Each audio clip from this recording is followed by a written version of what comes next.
Et à nous l'apparition de Badara Internet kam ngel na felir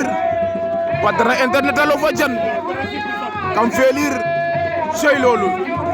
nena la brésilien yaa ngi noonu ndeysaan xoolal ma Mohamed sey lolu mu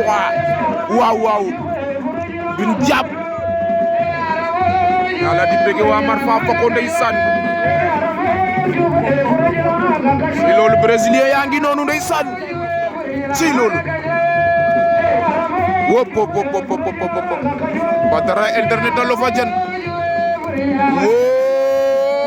Adi Combi sampuna bejen Adi Combi sampuna bejen moom itam ndeysaan sey loolu Adi Combi sampuna bejenam moom itam sampuna bejen nee la nii la demee woon daaw jéeg wala daaw ñoo dugandooroon waaw Adi Combi Badara Internet Adi Combi lo fa jan bin kori sampuna bejen ndeysaan ngir faana ñoo ko bàyyi